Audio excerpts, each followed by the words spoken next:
louange. Dans le psaume 51, il est dit, Dieu ne méprise pas un cœur meurtri. Le sacrifice qui compte pour le Seigneur, c'est le cœur meurtri. Et c'est ce cœur qui s'élève en louange. Vous m'entendez au fond? C'est ce cœur qui s'élève en louange. Et nous sommes ici, meurtris bien sûr, en nous reconnaissant petits, et élevés en louange en reconnaissant la grandeur de notre Dieu. Amen. Amen. Je bénis le Seigneur pour le passage de nos enfants ici. Je bénis le Seigneur. Excusez-moi.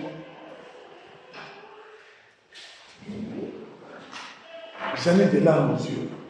J'ai vu le petit Tonda commencer ici. Aujourd'hui, c'est Tonda qui nous parle de fin. Ça, c'est le miracle. C'est le miracle, ne le cherchez pas ailleurs. Alexandre, je l'ai vu arriver, ce petit. Il parlait à peine, il fixait à peine les gens du regard. Mais aujourd'hui, c'est eux qui nous parlent avec des phrases touchantes, bouleversantes, qui nous invitent à devenir des témoins, à l'exemple de notre petit Carlo. Le Seigneur est grand, il est merveilleux. Nous venons nous mettre dans la suite de l'enseignement que nous avons reçu sur les 3 premiers sacrements, les sacrements d'initiation chrétienne. On a longuement parlé sur le baptême, on a parlé de l'Eucharistie, et aujourd'hui, on va parler de la confirmation parce que c'est un sacrement à problème. La mauvaise compréhension de ce sacrement pose toujours problème parce que même beaucoup de personnes, même parmi des responsables, même certains animateurs, excusez-moi, même certains prédicateurs ont difficile à comprendre ce sacrement. Parce qu'on nous dit qu'à la confirmation, nous recevons l'Esprit Saint, alors que l'Esprit Saint, nous le recevons le jour de notre baptême. Ça veut dire quoi? Ça veut dire que le jour du baptême, nous avons reçu le Saint-Esprit à 40%, et à la confirmation, nous le recevons à 100%. Où nous avons reçu la moitié de l'Esprit Saint, la moitié de sa personne, et à la confirmation, nous recevons l'autre moitié pour l'avoir totalement, intégralement. Mais tout ça, c'est des questions qui nous dérangent. Mais pour comprendre le sacrement de confirmation, j'aimerais renvoyer tout le monde, parce que nous avons une lecture, il n'y a pas de prière. On va laisser les méditations, on va vous les donner après, pour avoir les références dans l'Écriture. Je vais ramener tout le monde au commencement. Au commencement, qu'est-ce qu'il en était? Au commencement, comment c'était fait? Parce que quand l'Église primitive va commencer, les enfants viennent de parler ici, ils nous donnaient l'invitation à devenir témoins avec nos moyens actuels. C'est à cela qu'ils nous invitent. Il veut seulement nous dire que nos moyens actuels ne peuvent pas nous empêcher à être témoins du Christ. Même si nous avons des moyens matériels, même si on n'en a pas, même si nous avons tout ce que nous avons, ce qui nous captive tous, les réseaux sociaux et autres, mais il vient de nous dire que Carlo a utilisé tous ses moyens pour aller vers le chemin de sainteté. Et la phrase la plus forte, devant le soleil, on bronze, mais devant l'Eucharistie, on devient saint. Amen. C'est trop fort, je me dis même, pourquoi je dois encore donner l'enseignement? Pourquoi je dois encore donner l'enseignement? Parce que c'est trop fort ce que ces enfants viennent de me dire. Mais le Seigneur, ici, veut nous parler, nous ramener à nos débuts pour comprendre la confirmation. Celui qui devait être baptisé ne venait pas par lui-même. Le baptisé était présenté par un garant. Suivez-moi très bien. Un garant. C'est ce garant-là qui par la suite va devenir son parrain. Et ce parrain a la responsabilité du baptisé dès lors qu'il est baptisé jusqu'à la fin de sa vie. Il reste son père spirituel. Amen. Amen. Amen. Et il présentait cette personne-là auprès des responsables qu'on appelait les presbytres. Aujourd'hui, on appelle la maison, l'habitation du curé de la paroisse, on appelle le presbytère. Parce que le presbytre y habite. C'est lui le responsable, le berger de la communauté, les prêtres qui disaient à la communauté, voilà, l'ensemble, tout ce qu'ils disaient, c'était des presbytres. Bon, c'était au fils des conseillers, et puis on a les épiscopaux, etc. Les anciens qui sont devenus les évêques par la suite. Alors, on le présente. Ils vont le former. Ils vont le catéchiser. On va lui apprendre, on va le catéchiser, catéchèse. Catéchèse ou catéchiser, c'est faire résonner la parole de Dieu. Ce n'est pas compliqué. Au lieu de dire évangéliser, catéchiser, c'est faire résonner la parole de Dieu auprès de quelqu'un. C'est ça, catéchiser. Alors, on le prépare jusqu'au jour où il va recevoir le baptême.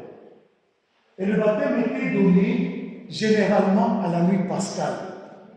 Le vendredi saint, tous les catéchumènes vont jeûner. Vont jeûner à l'eau seulement. Ils ne vont boire que de l'eau.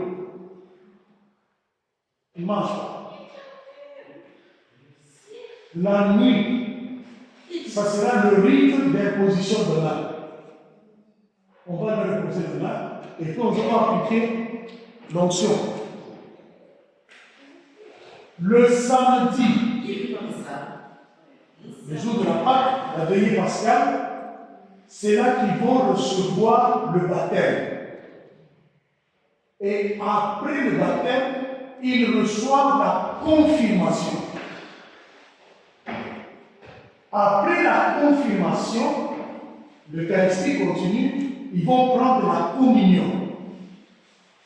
C'est ainsi que si vous prenez les anciens livres de catéchèse, de catéchisme, ceux qui sont de notre génération ou ceux qui sont avant nous, normalement qui sont là, rappelez-vous que dans vos livres de catéchisme, c'était, les sacrements se suivaient un ordre tel que baptême, confirmation, communion et puis le reste. C'est après qu'on a changé baptême, communion et confirmation. Parce qu'on suivait l'ordre qu'il y avait là-bas à l'époque dans l'église primitive. L'église primitive, c'est la première communauté de chrétiens qui a subsisté, qui a existé juste après l'ascension de Jésus. La première communauté dirigée par les apôtres, ainsi les communautés se sont multipliées, l'église s'est agrandie, l'église a pris racine, l'église a pris possession de toute l'humanité, de toute la planète. Ainsi, le sacrement de confirmation, c'est un de ces sacrements que nous recevons dans l'église. Ce sacrement n'est donné que par l'évêque. C'est l'évêque qui donne le sacrement. Pourquoi? Parce que ce sacrement, il ne vient pas confirmer le baptême comme les gens ont tendance à nous enseigner. Non. Il ne confirme pas le baptême. C'est l'Église qui te confirme dans ta chrétienté. Amen. Amen. Parce que c'est l'Église qui te confirme, l'évêque incarne l'Église locale. Amen. Amen. C'est pourquoi vous voyez l'évêque porter toujours une alliance. L'évêque porte cette alliance. Parfois, quand vous savez l'évêque, tu t'agenouilles, tu baisses l'alliance. Ce n'est pas pour baiser son alliance à lui, sa petite barbe, non. C'est montrer ton unité avec l'Église. Cette Église que nous confessons dans le credo, je crois, l'Église, une sainte catholique apostolique. L'évêque est successeur des apôtres. Il est Église. C'est pourquoi, dans la théologie, en profondeur, on dit que l'évêque, c'est la femme. Parce que l'Église, c'est la femme. Son mari, c'est qui? Le Christ. Effectivement, c'est l'Église qui donne. C'est pourquoi il n'y a que l'évêque qui vient donner le sacrement de confirmation. Il donne le sacrement de confirmation. Il va témoigner du Saint-Crème. Le Saint-Crème, c'est une huile parfumée. Le Saint-Crème, en swahili, on parle de chrisme, même en là de chrisme. Le chrisme, le Saint-Crème, c'est une huile d'olive, mais qu'on a parfumé autrement et que l'évêque personnellement a béni. Il va t'appliquer. Voilà, il y a d'abord une position de même, comme je te dis, pour chaque sacrement, il y a le rappel des faits, comment Dieu a sauvé le monde. Ok? Après, quand on a rappelé tout cela, il y a l'imposition de main. On va imposer les mains sur la personne. On appelle l'Église, je vais expliquer ça.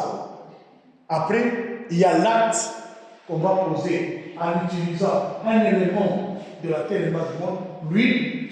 Ok? Et il te donne une petite carte. Amen. Amen. Il fait de toi le témoin du Christ. Le mouvement d'envoi. Va à mission. Va, toi le témoin. Va, sois témoin du Christ dès maintenant. La différence entre le baptême, c'est toujours l'Esprit Saint. Entre le baptême et la confirmation. Au baptême, nous recevons l'Esprit Saint parce que nous sommes baptisés dans l'eau et dans l'Esprit. Nous sommes baptisés dans l'eau et dans l'Esprit. Donc, si nous recevons l'Esprit au jour de baptême, si nous recevons l'Esprit au jour de baptême, au jour de la confirmation, nous ne recevons plus l'Esprit Saint. L'Esprit Saint est là. Il est là parmi nous. Il agit puissamment pour la gloire de Dieu. Il est là en moi. Il agit puissamment pour la gloire de Dieu. L'Esprit Saint est là. Il est présent. Il est vivant. L'Esprit Saint, le jour de notre baptême, l'Esprit vient nous réveiller et nous dire, allez, debout, on y va maintenant. Comme au jour de la Pentecôte. Prenez maintenant la comparaison. La Pâque et la Pentecôte. Prenez la Pâque et la Pentecôte. À la Pâque, Jésus, quand il est ressuscité, avant de monter au ciel, qu'est-ce qu'il a fait? Quand il est sorti, il a apparu aux disciples. Les portes étaient fermées, traversé comme le fantôme traversait les lieux et tout ça.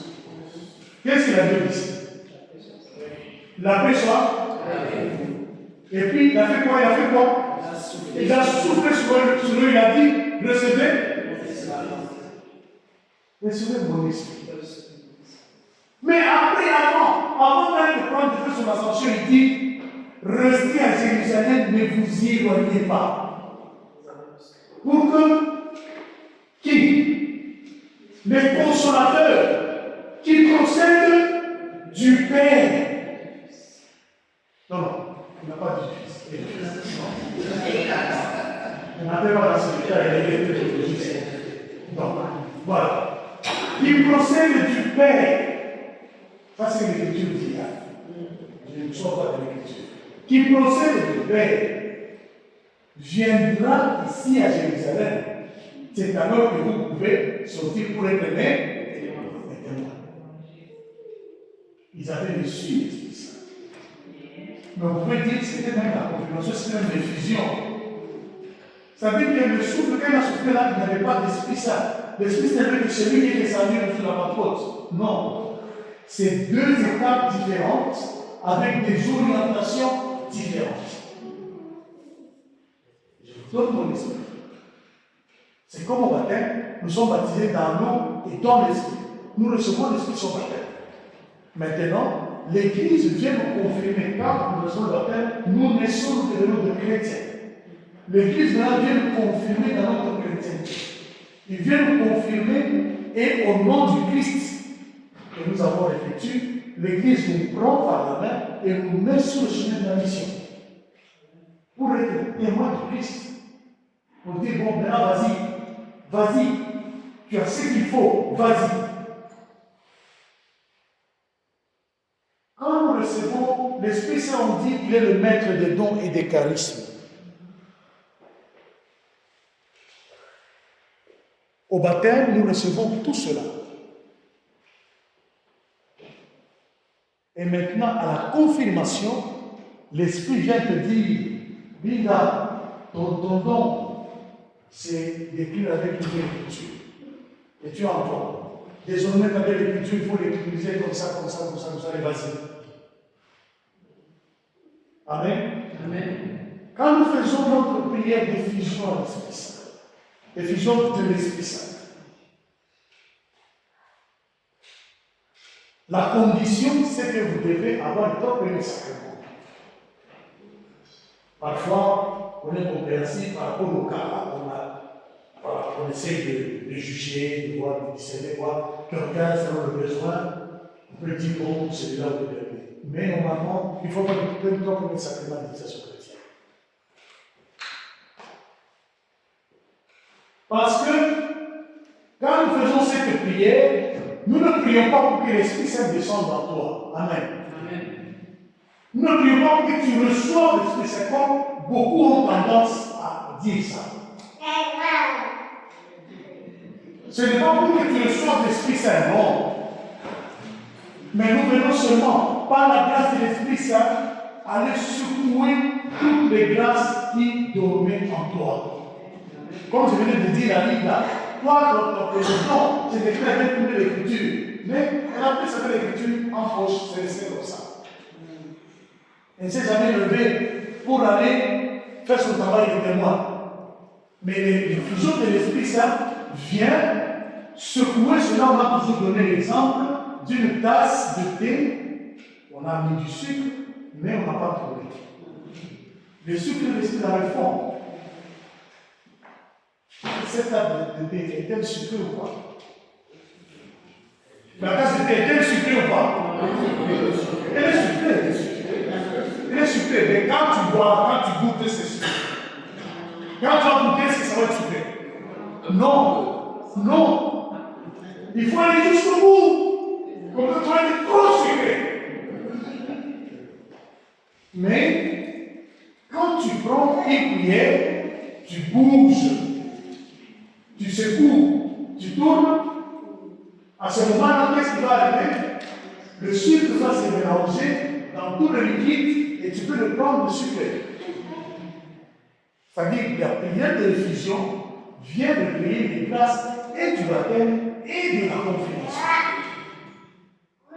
Le baptême qui t'a établi comme enfant de Dieu, la confirmation qui t'a relevé en tant qu'enfant de Dieu et t'entend comme témoin. Témoin du Christ ressuscité. Donc tu es porteur de la part en toi et de la Pentecôte. Amen. Amen. Moi, vous pouvez bien suivre avec les références publiques, ça allait vraiment vous aider. Mais bon, voilà, le Seigneur a mis ce soir ici, on va y aller. Donc, à la confirmation, l'Église te met sur le chemin. Sur ce chemin-là, comprends que tu es porteur et de la Pâque et de la Pentecôte. Donc, tu n'es pas un chrétien dormitif. Tu es celui qu'on a sorti du tombeau de la paresse, du tombeau de je ne sais pas quoi encore, de la peur, du tombeau de doute et tout ça. Et à la Pentecôte, comme Pierre et tous les autres, tu as brisé tout ça, tu es sorti, tu as proclamé le Christ ressuscité dont tu es témoin. Comme Pierre avait dit, nous sommes témoins de cet homme que vous avez crucifié, cet homme que vous avez torturé, cet homme que vous avez refusé de croire à ses paroles, cet homme que vous avez mis à mort. Mais Dieu l'a ressuscité d'entre les morts. Dieu l'a ressuscité d'entre les morts, il a vaincu le péché, le mal et la mort. Vous convertissez-vous, suivez le message de Christ, cet homme que vous avez mis à mort. Pierre n'a plus une fête. Pierre n'a plus n'a plus eu de doute. Pierre s'est levé, il n'a plus renié Jésus pour dire non, je ne connais pas, je ne suis pas galiléen. Il n'a plus dit ça. Il s'est levé, il a dit. Donc la confirmation, c'est ce sacrement qui nous met sur le chemin de la mission en tant que témoin du Christ ressuscité. Je reviens à Carlo. C'est un jeune homme. Hein? Il est né en 91, c'est ça? Il est mort en 2006. Hein?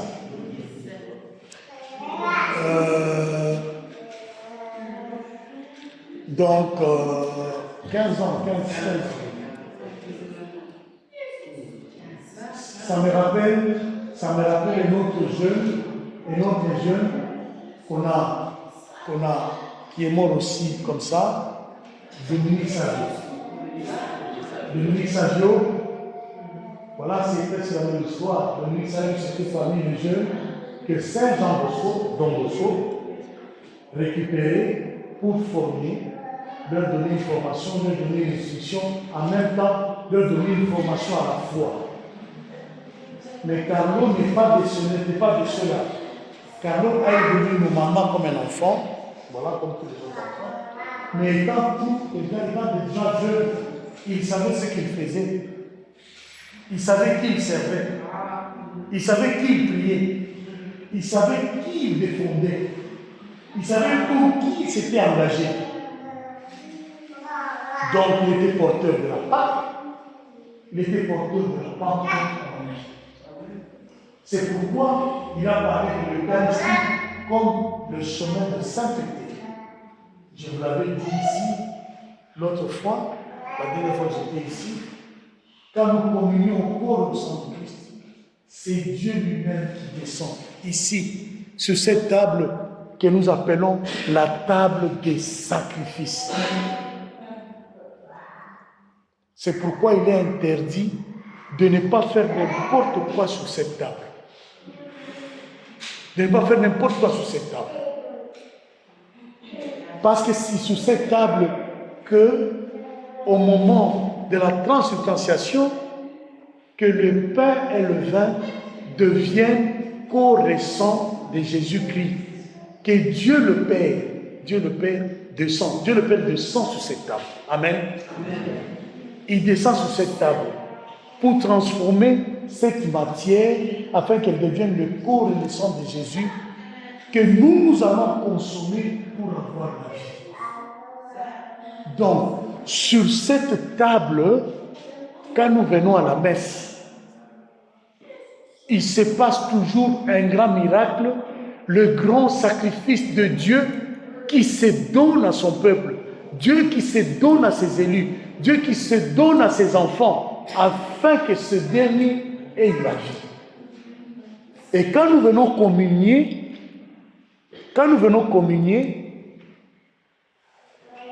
ce n'est pas pour rien qu'on nous demande de nous lever et de venir.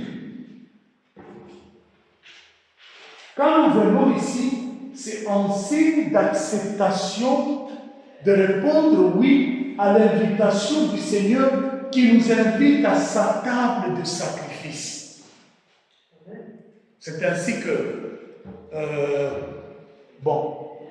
peut-être certains le fera, quand vous allez dans des monastères, par exemple, dans certains couvents, vous allez en retraite, quand on était encore en formation, tout ça, il y a des couvents, des monastères où on allait à la retraite. Nous nous mettons tous autour de la table. On a préparé l'Eucharistie et tous, personne ne te sert. Tu vas te servir toi-même et tu consommes le corps de Christ. Donc, nous tous, nous participons à la table du Seigneur.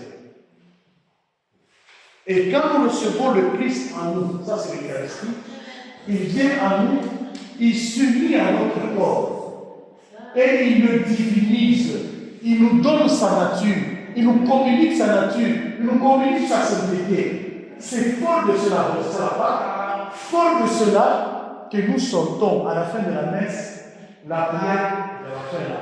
On ne dit pas la prière de clôture. La prière d'envoi. Après, le Père, ça dit qu'il nous envoie tous en mission. Comme ceux qui ont bénéficié de la Pâque et qui vont manifester la Pentecôte. C'est ça le sens de la confirmation. Donc tu ne peux pas avoir déjà reçu la confirmation et tu croises les bras, tu attends, je sais quoi, le pape François. Le pape François a dit,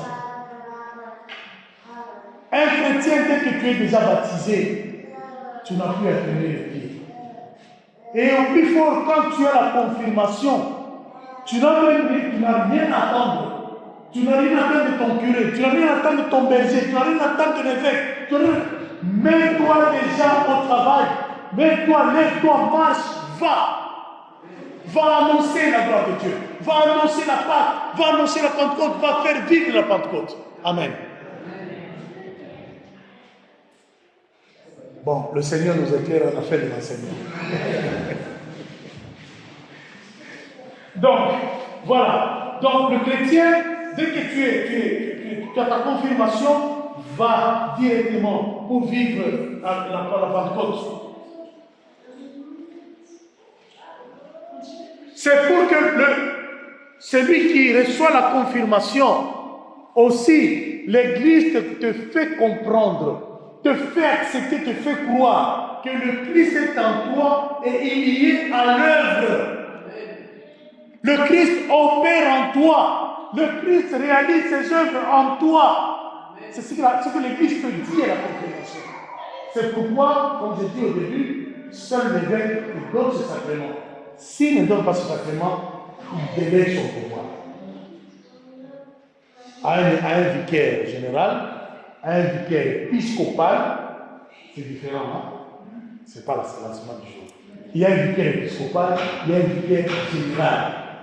C'est différent. C'est différent. Donc, alors, il peut envoyer sa délégation à un curé, à un prêtre, même à un diacre. C'est lui qui donne, hein? C'est lui qui donne le pouvoir parce que, je vous avais expliqué l'autre fois, parenthèse, le sacerdoce, c'est l'évêque qui a la totalité du sacerdoce. Le Christ a la plénitude du sacerdoce. L'évêque a la totalité du sacerdoce. Le prêtre a le sacerdoce par délégation. Est-ce que nous entendons? Le prêtre n'a pas la totalité du sacerdoce. C'est pourquoi le prêtre est ordonné. Le prêtre, l'évêque ordonne le prêtre. Il délègue une partie, son pouvoir sacerdotal. Parce qu'au début, la consécration du pain et du vin, ce n'était pas le travail du prêtre. C'est l'évêque qui consacrait le pain et le vin et il l'envoyait dans les paroisses. La messe était dite sans la consécration. On chante les chants tous, les démons passent au Notre Père, à nous Dei, communion, chacun a c'est en moi. Maintenant, l'Église a grandi, l'Église s'est éparpillée partout, il y a tellement de paroisses, moins d'évêques. C'est ainsi qu'on a permis aux prêtres maintenant de pouvoir célébrer la consécration. Consacrer le frère. C'est-à-dire que tu vas l'évêque. Et l'évêque peut dire à un prêtre, tu lui dis la messe, et le prêtre va se plier parce que tout lui vient de l'évêque. Je fais ma parenthèse, hein. Les chrétiens catholiques devaient savoir, c'est important. C'est important. Donc nous sommes dans cette tournée. Nous dépendons. C'est toujours qui hein? Rossignol. Frédéric. Nous dépendons de Frédéric.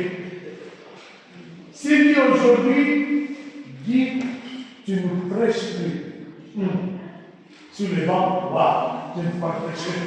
Jusqu'à ce qu'il va me dire non, rentre, je prêche. Nous avons eu la veillée à Pâques. Vous vous rappelez? Il y a 6 ans. 6 ans, c'est la dernière. On s'est mis ensemble avec nos amis de l'équipe de France et tout ça. Voilà. Les Camerounais de l'équipe de France. Hein. On était tout à l'heure. Quand nous sommes arrivés, j'ai rencontré un diacre. On était avec lui à monter, avec les autres prêtres. Ce diacre-là a été envoyé par l'évêque. Parce qu'il a demandé qui va prêcher, tout ça.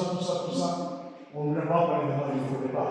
Il a dit au diable, je veux que tu ailles là-bas, voir s'il va respecter l'orthodoxie de l'enseignement, c'est-à-dire le délire, voir s'il va respecter la catholicité de tout ce que nous faisons.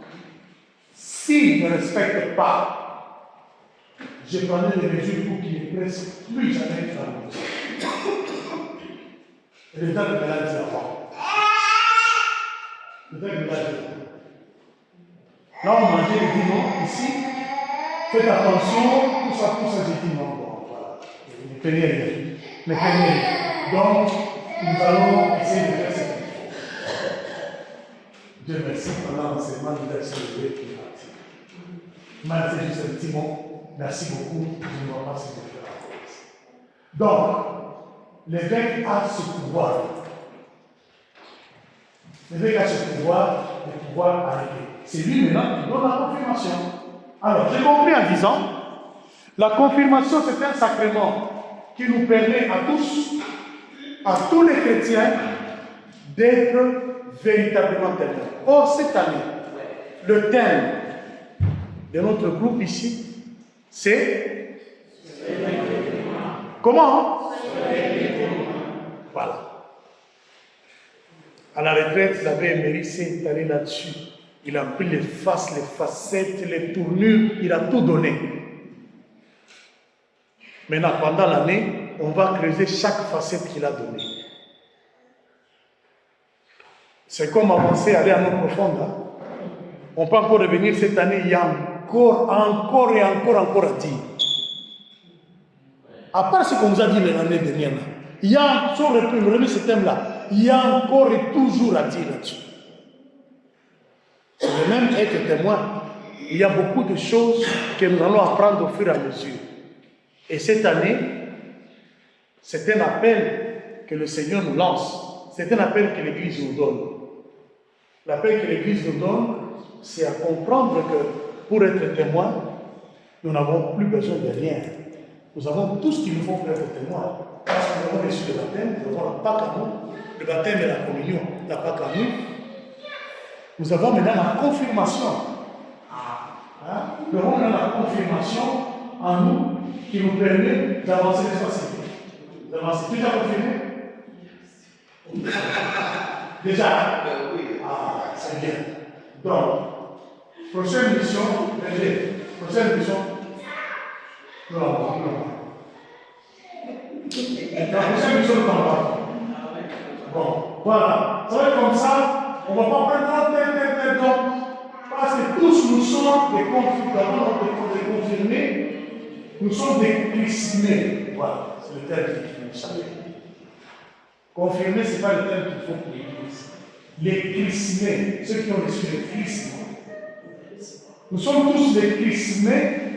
Donc, si nous avons une mission quelque part, on s'est dit, bon, Seigneur, choisis-nous parmi les enfants, la terre, le corps, ce qu'on va, allez, on part. On va en mission et puis on revient de la même. En fait, ça va être comme ça, parce qu'ils sont tous des chrismés. Amen. Que Dieu vous bénisse, que Dieu bénisse nos enfants, nos jeunes, que Dieu vous bénisse à vos enfants. Je vais prier pour vous. À la fin, que vous puissiez continuer comme ça, parce que vous pouvez vraiment que vous êtes des chrismés, même si certains de vous ne sont pas confirmés, mais vous l'avez déjà reçu par la grâce de Dieu. Vous êtes déjà confirmés tous. Voilà. Donc, ils ont montré, ils se sont servis de quelqu'un que le Seigneur a amené en sainteté dans notre église, dans notre époque. Parce que les saints, c'est Saint François d'Assise, Saint François de Sales, Saint Barthélemy, les gens du 4e, 3e, 5e, 6e siècle. Mais aujourd'hui, le Seigneur a suscité des saints parmi nous. On a quand même aujourd'hui. Si vous allez à l'Afrique, nous avons le baptême de Ouganda, nous avons notre Makanja, nous avons notre Amarité, nous avons l'autre avant la tuerie. Nous avons le prêtre là, le prêtre des voilà, Joubert. Voilà, nous savons. Donc, ce n'est pas des choses à chercher, ce n'est pas des choses impossibles, c'est faisable. Toi aussi, mets-toi debout. Mets-toi debout, ne crains bien comme Pierre. Avance, annonce que Christ est suscité. Amen. Amen.